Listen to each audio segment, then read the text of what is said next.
Good afternoon, everyone. This is Anna, and I want to welcome you to our program today. We call them Conversations with Colleagues, and it's an enormous honor to have Congressman Jim Clyburn, who is the Democratic Whip of the United States House of Representatives. I'm so excited, and I know you are too. Let me just give you a quick rundown of the program. I will be chatting with Jim and have a conversation with him for a few minutes. And then we're going to open it up to your questions that you would like to ask him. There are so many that are that have either submitted questions, they're going to submit them online. I doubt that we're going to have time for him to answer all of them, but we're going to do our best to hit on those that have a great deal of similarity to them. So welcome again, my wonderful constituents, friends, supporters over all the years. We are now less than 2 weeks to Election Day, a day that over the years felt like it was never going to come. But here we are.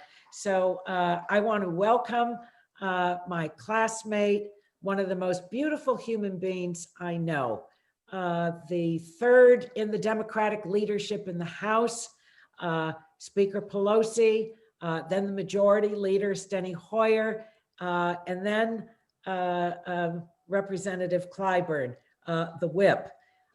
He's the highest ranking African-American in the United States House of Representatives. He's the Dean of the South Carolina delegation, and he's the only Democrat in that delegation. My friend is the son of a minister. And when you hear him speak, if I didn't say that to you today, you would figure it out. He's an activist from his early years in Sumter County, South Carolina. As a young man, he joined SNCC. So I certainly remember it, but for those of you that don't, it stands for the Student Nonviolent Coordinating Committee. And he was one of a handful of people who organized South Carolina's first sit-ins. He served in his state as its Human Affairs Commissioner under both Democratic and Republican governors until 1992. And that's the year that I met Jim Clyburn, because we were both elected to the House in 1992, so we're classmates. And there aren't that many out of that class of 110 new members of Congress. It was the largest class since World War II. He served on the Appropriations Committee. I think you all know what that is. That's the Money Committee. So that is, well, anyone that serves on appropriations undoubtedly says it's the most important committee in the House. And he really produced for the people of South Carolina, because were it not for his work, the development of the I-95 corridor through the Southeast would not have been constructed. He chaired the Black Caucus in 1999. He was elected vice chair, then chair of the Democratic Caucus in 2006. And he was elected the Majority Whip in 2007. And we reelected him, our whip, again in 2019, when you worked so hard, all of you, and so many across the country, to bring the Democrats into the majority. Representative Clyburn has been instrumental in shaping policy in the House and for the Democrats, I think on every important front. Certainly in immigration, one of our, he's the conscience. He's the conscience of the House. And when we lost the beautiful John Lewis not all that long ago, and we miss him enormously. No one else can step into his shoes. except Jim Clyburn. And that's what he's done. So I'm not going to go through the list of things that he's an advocate for, but you can ask him about that. It's a very long list. So Jim, thank you. I'm going to call you Jim because that's what I Please. call you. When I start calling you Congressman and Mr. Whip, I start getting tangled up. So I'm comfortable with Jim. You're comfortable with Anna. Welcome to the 18th Congressional District of California. It's so beautiful to see your face and hear your voice, and welcome you to my congressional district. So here are the things that I want to chat about. Now, I know the answer to some of these things, but I want my supporters and friends, constituents to be able to hear the answer to the questions. First of all, how did you meet your wife? Well, thank you very much, Anna, for having me with you. And thanks to all of your constituents, not just for being here this evening, but for sending you to Washington and keeping you there. You know, we often refer to each other on the floor of the House as my good friend, but most times we don't mean it. I do mean it when I call Anna my good friend, not just because of her relationship with me, but when my daughter went on public service with the Federal Communications Commission, after serving about 12 years on the Public Service Commission here in South Carolina, Barack Obama appointed her to the Federal Communications Commission. Her mentor was Anna Eshoo. And I will never forget the conversations I've had with Mignon about how helpful you have been to her. And so I want to thank you for that. You know, what you do with us is one thing. What you do for our children, that's something else. Yeah. And you are something else. So thanks to all of you. Now back to the lady who produced Mignon. My wife, Emily, and I met as college students. And people are particularly interested in the story because March 15th, 1960, when we were participating in the very first sit-in in South Carolina, which I had organized along with 6 other people from 2 colleges and universities, South Carolina State, where we were students, and Claflin University, that was next door. Got locked up around 10:30 in the morning. About 300 of us have been locked up. We filled up all the jails, and it was about 2,000 students. So those students that could not fit in the jails, they herded them back to the campuses. And some of them figured out a way to get into the dining room to bring us something to eat. So around 5 o'clock that evening, I'm waiting to get bailed out of the jail, famished, had not had anything to eat all day. Here comes this little 92-pounder toward me with a hamburger in her hands. I reached for it. She pulled it back, broke the hamburger in half, gave me half of it. She ate the other half. Wow. I was so happy with that half hamburger. I married her 18 months later. Oh, that's how we met.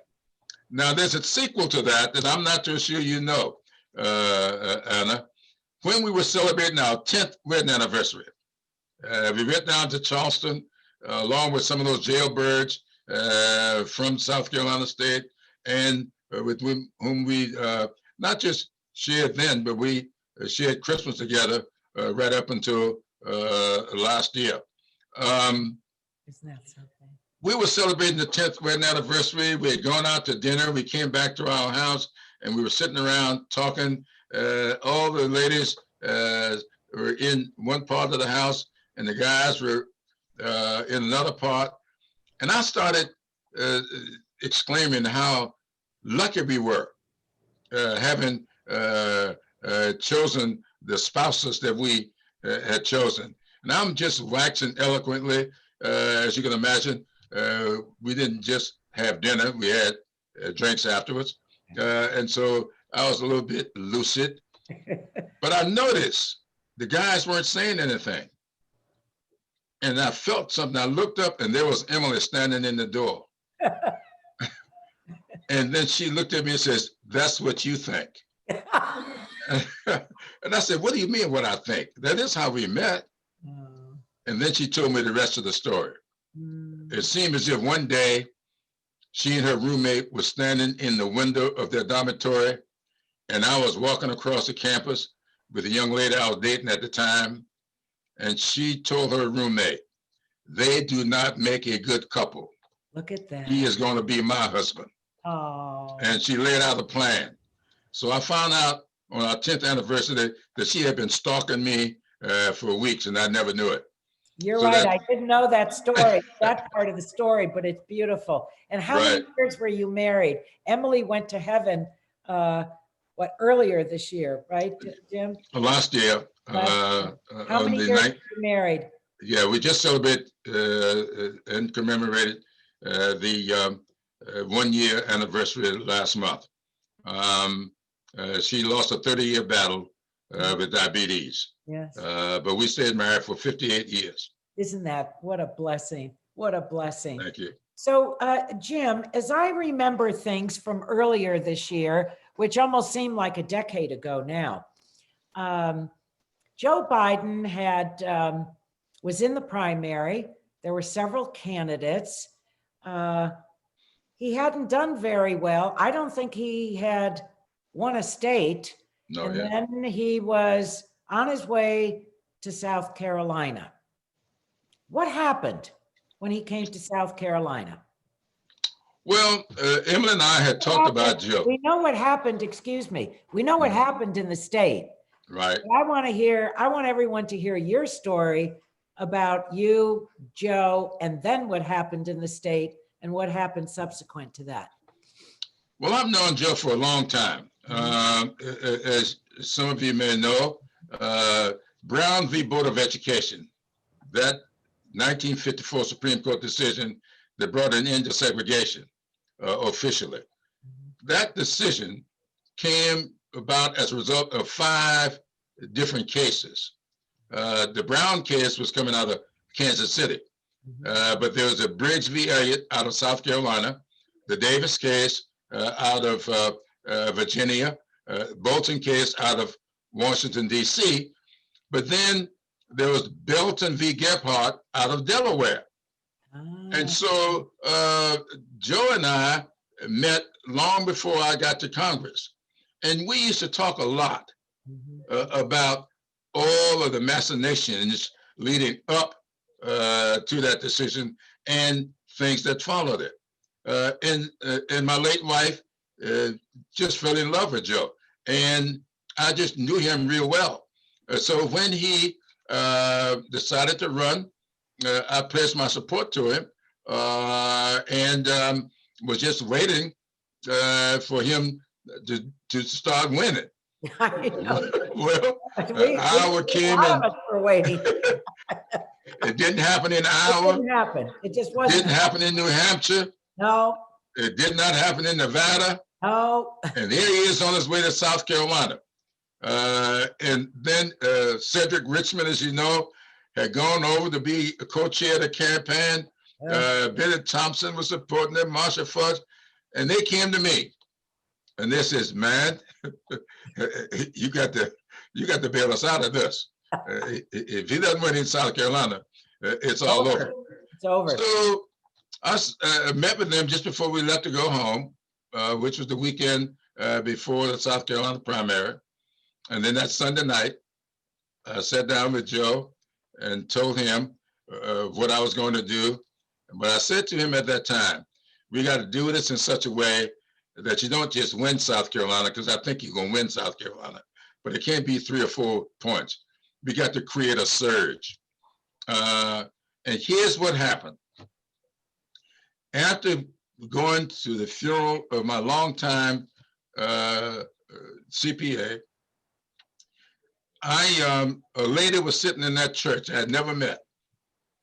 And when I turned away from the casket, which was about 30 minutes before the service started, she beckoned toward me. I knew what that meant. I walked over to her and she says, I need to ask you something.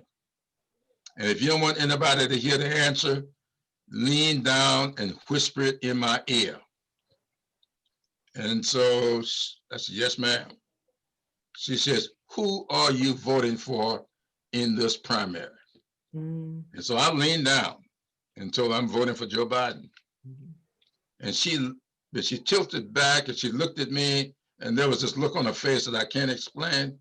She says, I needed to hear that. And this community needs to hear from you. That's what set up the kind of endorsement. So rather than putting out a press release or something of that sort, her words, this was the Friday, all day Saturday, all I could see was her face and her voice. I could hear. So I met with Joe that Sunday night, told him what I was getting ready to do. I told him I was going to do it Wednesday morning after the debate. And I just said some things to him I thought he needed to do in that debate to help set it up, and the rest is history. Well, I think that you have earned the title of the man that could very well be the one that saved our entire democracy, Jim, because there was no stopping Joe after that. Yeah, it was you know, a lot of people said it was a gamble, but it was not. It was really not. It was almost as if it was something that had to be done. I felt very strongly that this president that we have in the White House was really turning the clock back in so many ways. He was bringing to a screeching halt this journey that this country undertook years ago in pursuit of a more perfect union. And we know that there are a lot of imperfections, but we should always be pursuing perfection. And I just felt that the person best equipped to take him on is Joe Biden. And though I like all the others, I didn't have some of all that I knew, some of them I didn't know. But when I had my fish fry, 22 of them were here for my fish fry. And, you know, I love Booker. Booker and I are great friends. Kamala and I are good friends. But to me, we needed a candidate that could be the contrast to the candidate we have and develop the kind of alternative that I thought voters needed. And I think thus far it's working. I'll keep my fingers crossed for the next 13 days. We're all in your debt, Jim. Thank you. That's a very short sentence, but it's really packed with a big punch because you really, you made a difference. And I remember when you spoke, you said that you knew his heart. Yes. You knew his heart. Right. And you know, and I came from experiences. I mean, you know, it wasn't just something to say. Really, we used to do a lot of TV stuff together. I remember the you know, these late night shows. Joe and I would do them together a lot. So I really got to know him. And see, I knew him so well. And one of the things I'm really pleased with in this campaign is for him to finally open up about his speech impediment. Yes. I used to tell him. I agree. All the time. I said, Joe, you need to really express it, be public with that. Because I knew people who stuttered when I was in school. And I know, you know, people, kids are sometimes insensitive. And so I knew what he was going through. And he just would never do it. But he opened up this time. And I think that, and to stop that foolishness. So a lot of times the speaking on his part had more to do with him trying to rush through a sentence. Yes. And that's what people who stutter do. they rush to get the words out. And so a lot of times that leads to misspeaking. And so we've not had a problem with all of that since he came public. That pressure is off. Well, good And for so you. I just for- think that good for you for making him comfortable and confident enough to share it with people, because it's Right. part of his humanity. absolutely. And that it was a struggle for him. He overcame it. It's an example to people. And it's symbolic of so many other things that are taking place too. Absolutely. Jim, how is the Senate race going? And tell us about Jamie, because you know a lot about Jamie. So Yes, I do. say a word or two about him, how you know him. You're really like his father. Yeah. And I know it's tight. I know It it's is tight. Yeah. Well, you are one of Jamie's favorite people, because you know that. Yeah. When Jim was only 29 years old when he became my flow guy to run the flow for me. Yes. But Jamie came into my life when he was an 11th grader.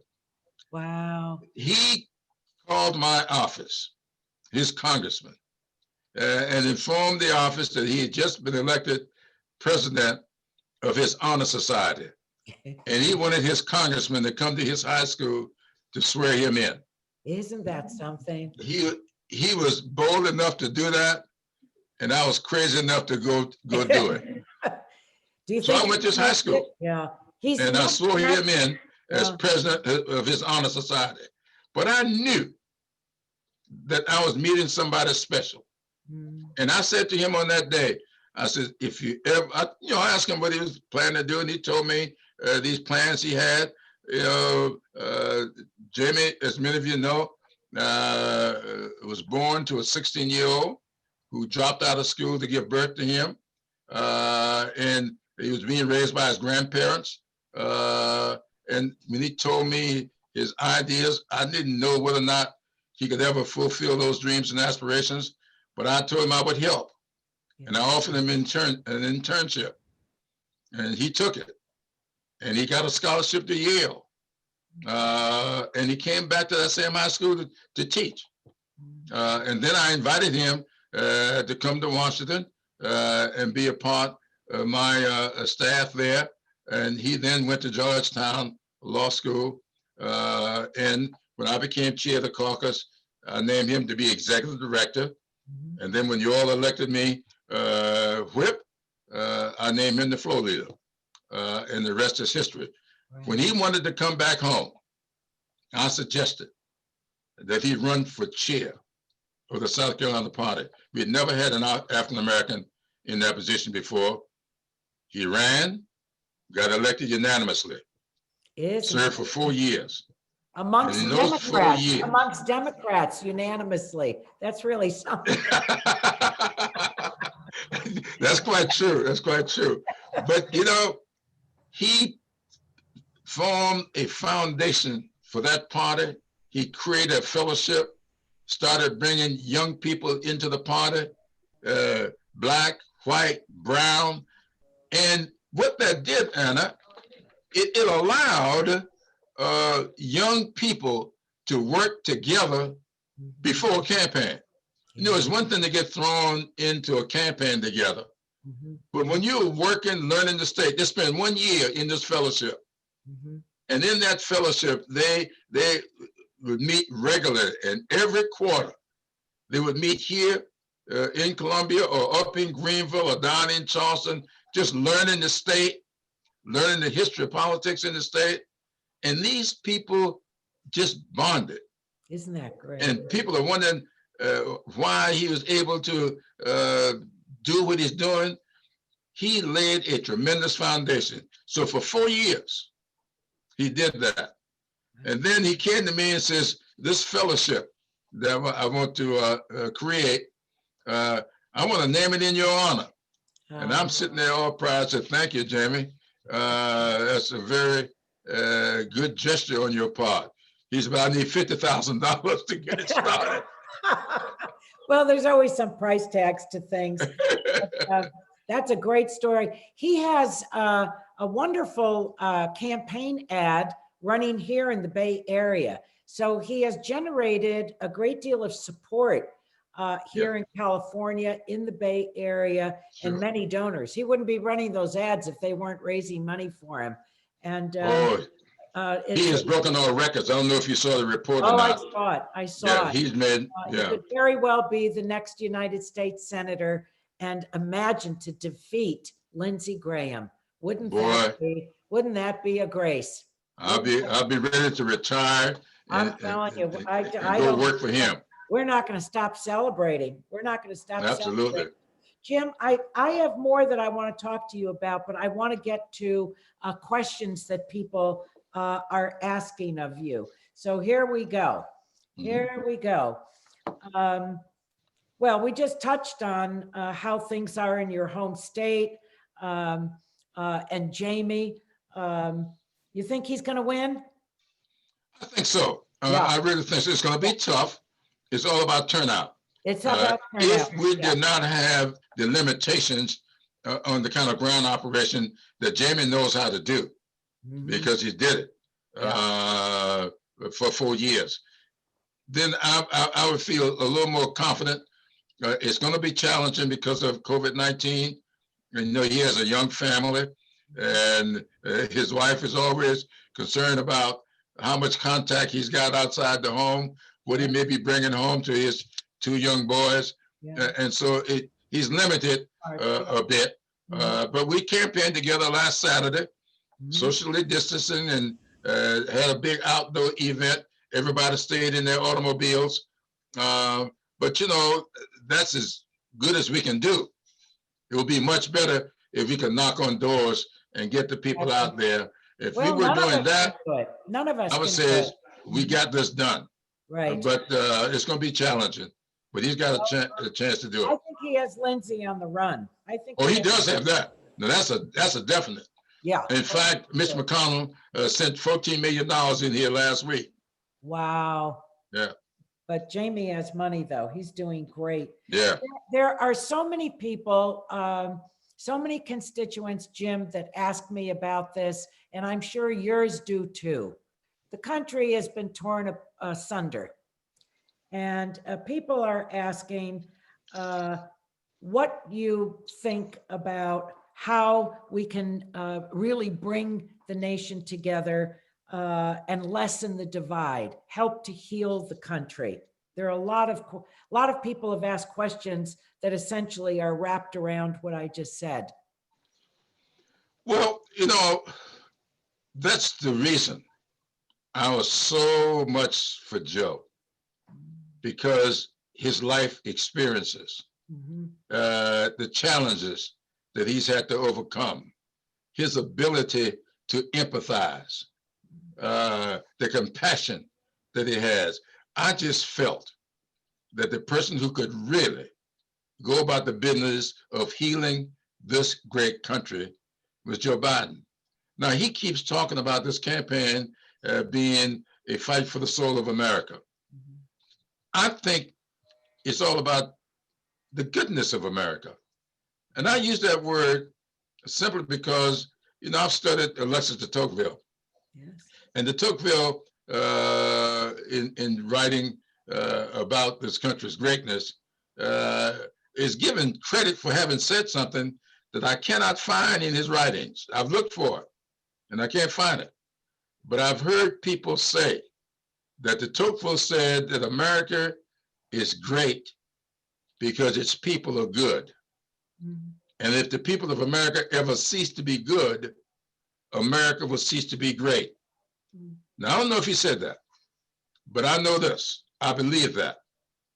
I believe that fundamentally, there's a basic goodness about being an American that the current occupant of the White House has literally destroyed. And what we've got to do, in my opinion, is have someone, and I think Joe is that someone, who could restore America's goodness so that we can maintain America's greatness. And that, to me, is what it's about. And so if he is successful, and we've had this discussion, number one, we got to get beyond this pandemic.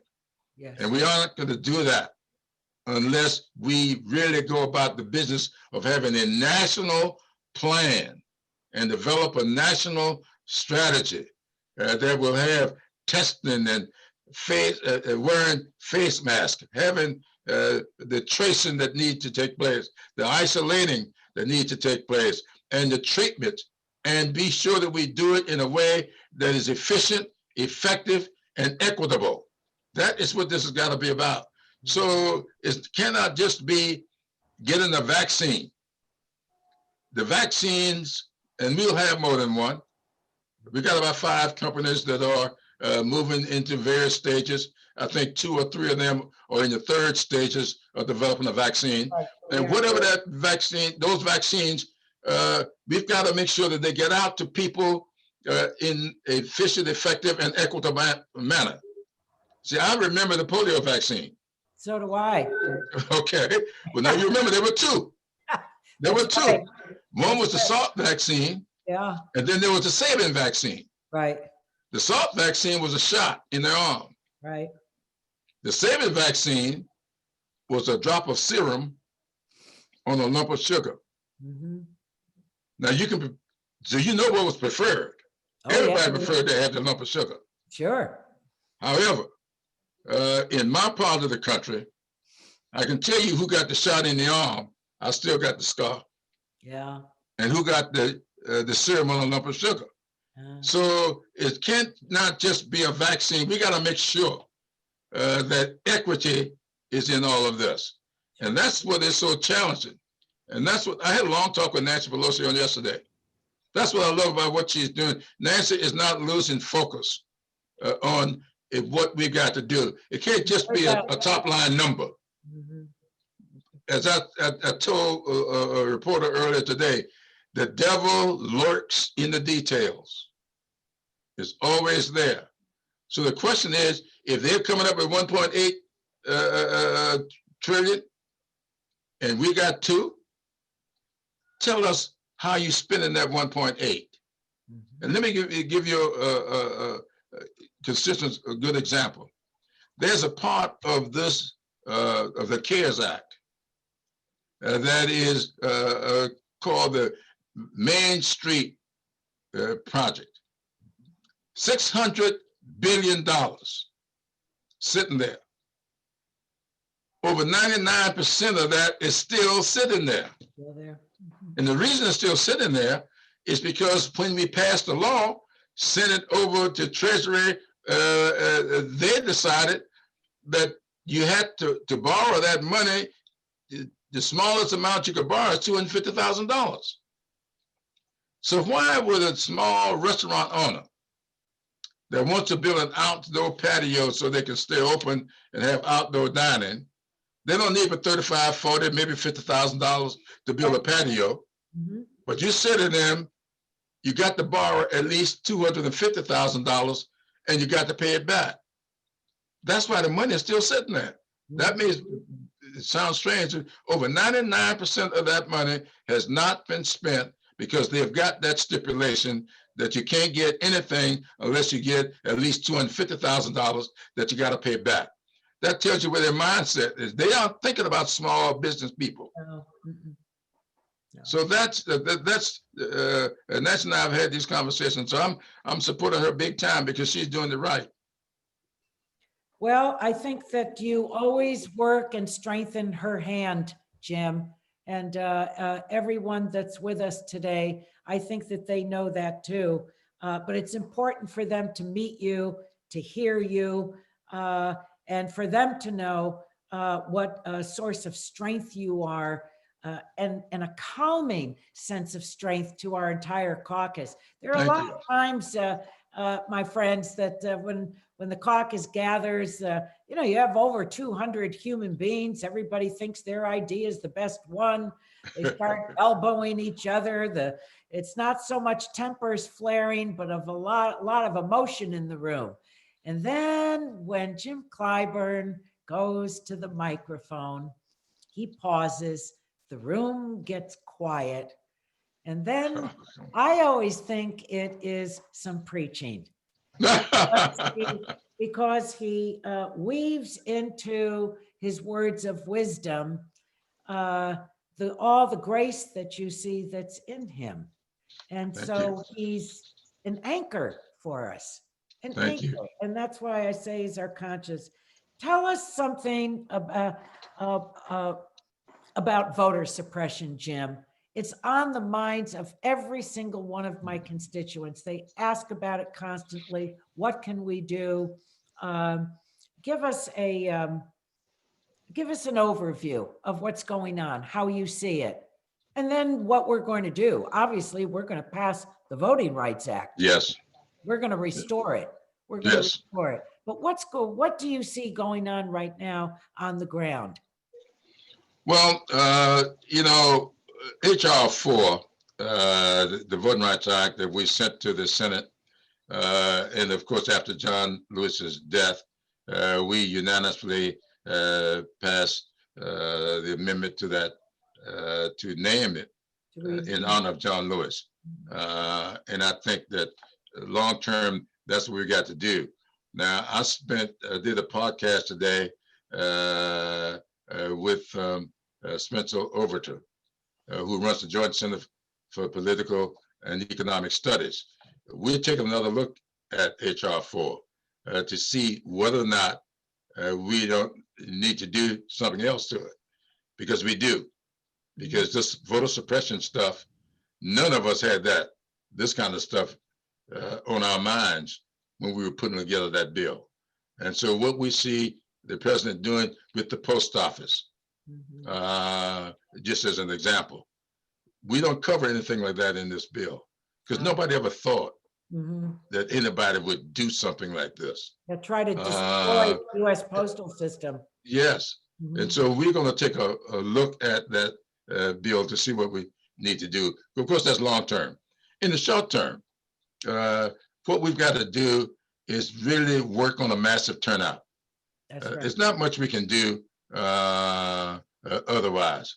And so I've been telling all the people that I interact with on this subject, look, there are some things we can do. There's some things we cannot do. We cannot stop this president from doing what he's doing. We cannot stop this administration from the foolishness that they're doing. The Postmaster General really ought to be ashamed of himself doing the kind of stuff he's doing. But we can work on a massive turnout. And I don't know what's going on in California, but we are breaking records here on the East Coast. I know. Florida, Georgia, South Carolina has already surpassed what it did all last year. It's about 600,000 people in this state. Now that's maybe one precinct in California, but here they've already voted. And so I think that we're going to have this massive turnout, and we got to work on that. My other daughter, Jennifer, who runs running my campaign, she's retired, public school teacher. She's running the campaign. She's doing the coordinated stuff. She told a group today, we got to run through the tape. Yeah. Run through the tape. Can't lighten up. Run through the tape. I was talking with Karen Bass earlier today. And I said, Karen, tell them don't spike the ball. She stopped and she said, and what does that mean? Oh, Jim. So Jim, let me ask you just a real quick one. And I think this is a fabulous question. How do you channel your frustration or your anger? Because you're such a peaceful person, but we all have those emotions. So how do you do it? Well, I work on it. I used to really get upset about stuff and get angry. I worked on it. My dad, as you mentioned, was a fundamentalist minister, and he used to tell me all the time that you don't tell everything that's on your mind. And he would set up all kinds of things for us. And so I really, I just learned it. And I try hard to make sure that no matter what happens, that I am slow to anger. It has been a long time since I've really been emotionally angry about anything. A lot of times I'm not pleased about stuff, but I try hard to control the anger. And when I really get ready to explode, I go to the golf course. Yeah, there you and I go. do. I go to the golf course a lot. I just told the staff today to clear my calendar for Friday afternoon. And at 1 o'clock, I'm teeing off with 3 buddies at Isn't the that golf course. great? So that's pretty much my pastime. My pastime is reading and writing. I love to write. Oh, I failed to mention, I'm sorry that you wrote a book in 2014, Yeah, and it's called Blessed Experiences, right, Genuinely Southern, Proudly Black. right.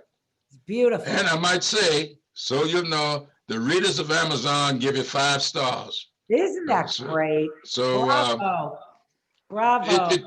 it's really a book that sums up my attitude about life, and that is we are what our experiences allow us to be, and that's what I try to do as our whip. I try hard to learn everything I can about people, about their families, about their congressional districts.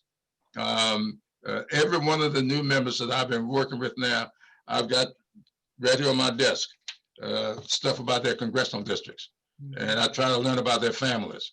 And I try to make sure that when I approach people, that I approach them with an understanding of what it is that may cause them to think one way or another about a piece of legislation.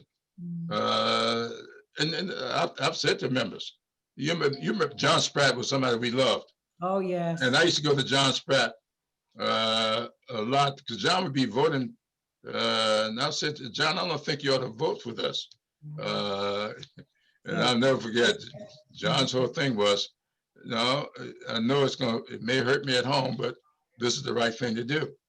And eventually, he lost over having voted what I thought was right, and he thought was right, but his voters did not think so. And so that happens in this business all the time. We just have to do what we know to be the right thing to do. But when I see something in a piece of legislation that could very well cause a problem for one of our members, I point it out to them. And let them know, be sure that you can reconcile this little item in this bill with your vote. And that's what I try to do. Well, Jim, you're a blessing to our country.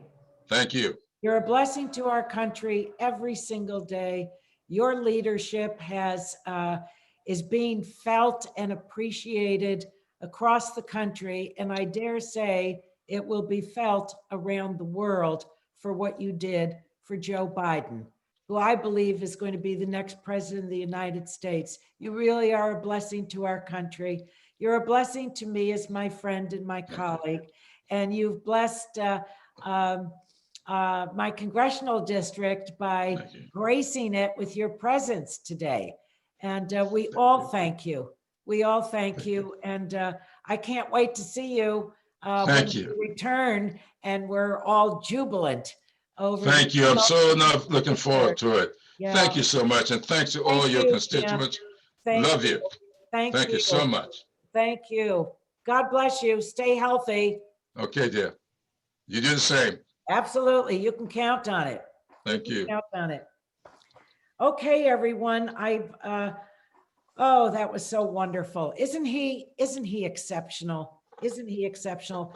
We could spend hours with him. Well, we'll try and get him back after the new Congress begins and have more conversations. And I really plan to have more colleagues participate in this. Sounds like a show, conversations with colleagues, but they're all eager to do it. They've said yes. We just have to do the planning. So what we're going to do now is the following. we're going to, I'm going to welcome our 3 county chairs, the chairs of the Democratic Party in San Mateo County, Santa Clara County, and Santa Cruz County. And we're going to learn how and where and what you can do to pitch in, because everyone is asking me, what can I do? What can I do in the last 10 days? And so they are going to, they're going to give you a quick summary of what can be done. And meanwhile, we're going to put up on the screen, I believe, all of the activities that that you can participate in. And I think that you can check off and then submit what you've been doing so far to engage voters and turn them out to vote. And we'll collect all of that.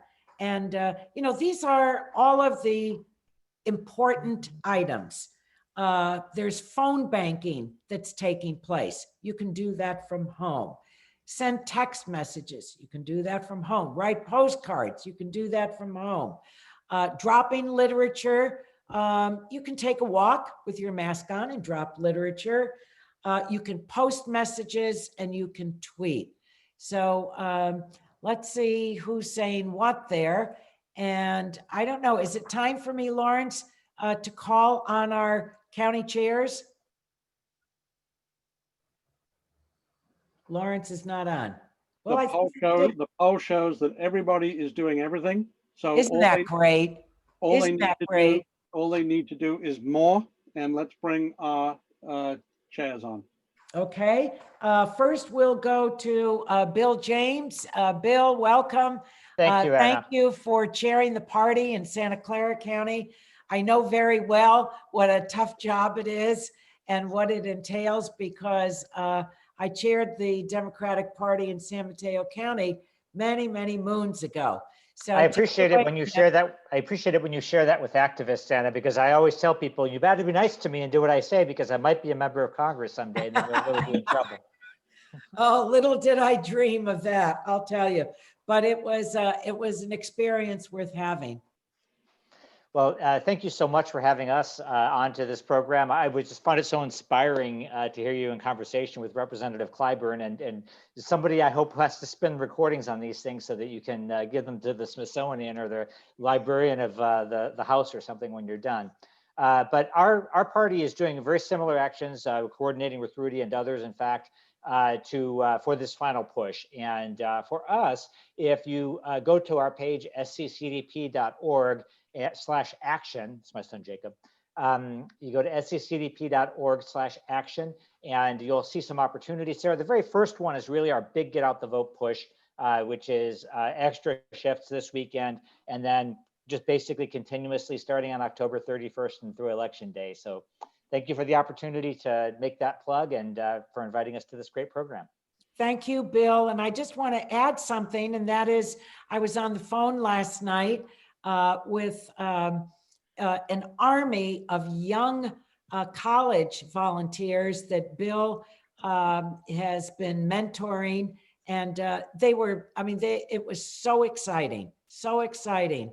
I appreciate your time with that, Anna. They're young people who are, we hoping they'll be our future, and they're actively calling for TJ Cox and Christy Smith, and it was great to have you. Thank you for your encouragement. It was just great. Now from San Mateo County, we have Rudy Espinoza. Rudy, thank you. Rudy is the field director in San Mateo County. So tell everyone what's hot, what's going on in San Mateo County, and what they can do in the last 10 days. Yeah, thank you, Congressman Anna Eshoo. I appreciate the time. I loved hearing this conversation because you're my congresswoman, and hearing you have this, you know, it's like a tea time with Congressman Clyburn. It's like really, really cool to have been a part of this experience. Isn't he so beautiful? Isn't he and inspirational? I really hope you keep doing this, because I very much enjoyed it, getting away from all the media and the mayhem, just you two talking and just being real. It's beautiful to be a part of that. So as the Congresswoman said, I'm the field coordinator for the California Coordinated Campaign in San Mateo County. So I'm proud to share that the peninsula is the area that has made the most number of dials since August 15th. So calling states like North Carolina, Iowa, Arizona, Colorado, and South Carolina, we've made 1.2 million calls in and out of California since August 15th. So that's the effort of people on this call, coming together to make this happen. And we are hoping for another million calls in the final 4 days going into the election day. So, we're saying that this is like our final battle, our final 4 days. A huge coalition has been formed in the Bay, Swing Left, the California Democratic Party Senior Caucus, NorCal Joyful Warriors for Joe and Kamala, the Josh Becker for State Senate campaign, the 2020 Coalition, Sacramento, Peninsula Virtual Action Center, San Mateo County Democratic Party, the Democracy Action, the Joe Biden campaign. We've been working closely also with our friends and neighbors in Santa Clara County, and also the Democratic Volunteer Center. So I am just making a call for everyone. If you'll join this coalition, we have confirmed special guest speakers like our Congresswoman. She's going to be coming in and saying hi.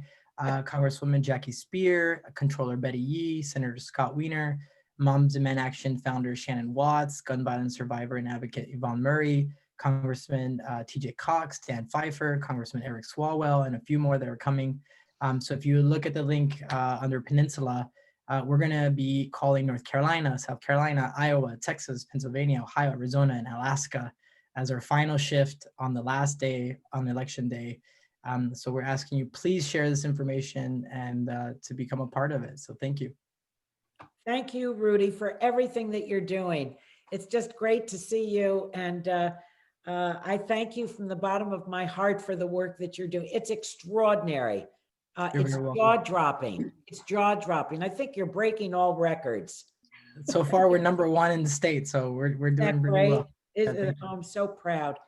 Well, this is the way we're going to win, because it's all about, as you heard, Mr. Clyburn, it's all about turnout. We need massive turnout in the country. Now, last but not least, by any stretch of the imagination, my pal in Santa Cruz County, Coco Walter, who is the chair of the Democratic Party there and does a phenomenal job day in and day out. I'm so grateful to her. We're all grateful to her, because you know what? This is not fancy pants work at all. This organizing and the day-to-day work. So Coco, welcome. Tell us what's going on in Santa Cruz. Well, thank you, Anna, for having us and putting this on. This is a wonderful event, and I'm going to reiterate what the gentleman said. Please keep doing this. This is so cool. And thank you again. What have we been doing in Santa Cruz? We've been doing pretty much what everybody's talking about, on a smaller scale because we're so much smaller. But one of the things that we've been doing is we sent out 5,000 handwritten postcards to low propensity and newly registered voters in the county. Bravo, bravo.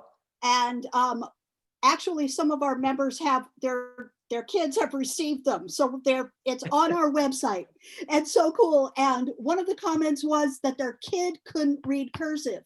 So it's like, oh, oops. So anyway, the whole family got in on it because they had to read it to them. And so then everybody knew that we were sending out get out the vote cards. So that was partially very cool. So we've done emails and flyers to our local voting and for local voting information, the where, the when, how to do it safely. We've created our own literal door hangers for local, regional, and national candidates. All of this information has gone out on social media as well as posted to our website, cruisedemocrats.org. And the views on our website has gone up 150% this campaign season. Isn't that marvelous? So when you get on the website, you can go to volunteering. We have all of those phone banks, texting banks are all listed. And people who call, I take the phone calls on our for our office, and they're truly grateful because they can pick what they want to do, which is always very nice. So we're phone banking, precinct walking, letter writing, letters to the editor for our local candidates. Our members are working regionally and statewide campaigns as well. We're phone banking and poll watching for Get Out the Vote for national candidates too. We have a couple of our members who are in Arizona right now. We're going to stay through the whole election season. So that's very cool. So not everybody's staying home, obviously. The head of Santa Cruz County Swing Left is a committee member. So we have helped him get out 60,000 letters this season, which has been helpful. We are cautiously optimistic for good results on the November election. So we're standing ready to support the fellow Democrats across our county, our state, and the nation. And as Anna has said, we are resilient people. And we know we will be more resilient with good leaders voted in. Anna, Kamala, and Joe, we are ready for the blue wave, and we're riding with Biden. That's great. Bravo, Coco and Rudy and Jim. Thank you. Thank you for your very special leadership. Bravo to each of you. I want to stay on time. It's almost 6 o'clock. It's probably a few seconds before 6, but let me just share the following with you. First of all of my thanks to each one of you. Supporters, friends, donors, workers, contributors. You are all a source of inspiration to me and really to so many others. Each one of us needs to do the one thing to change the course of our country. 1 hour, one voter can make a big change. And that's why I wanted our 3 county chairs, organizers to be with us today so that you would have firsthand, easy to follow, doable information where you can take action. As the whip said, Mr. Clyburn said, we need turnout and it has to be massive. And so everything that each one of us does in the hours and the days that remain will save our democracy. Imagine that, to save our democracy. And each one of us, when we wake up, whatever time it'll be on Wednesday morning, none of us, not one of us, should have an ounce of regret that we did, that we know that we can answer to our children, our children's children, that we did everything that we could for our country. Those that have given their lives to our country, we owe something to them. We owe something to them. They defended our democracy. We didn't ask for all of this. And people in our country have been through hell, and they're still going through it because of this horrendous pandemic. But together, we're going to change it. I hope that you enjoyed being with us. I love the fact that so many of you signed up. And I know that Jim Clyburn, my beautiful friend and colleague, the whip of the United States House of Representatives, was a great source of inspiration to you. What a beautiful human being. And what a privilege you've given me to be able to serve with him, know him, call him my friend. So let's roll up our sleeves. We have a lot more to do. We have a great deal going for us because as of last night, over 50 million Americans turned out and voted already. That's all deposited in the bank already. Isn't that extraordinary? So let that be our inspiration. Know that you are mine.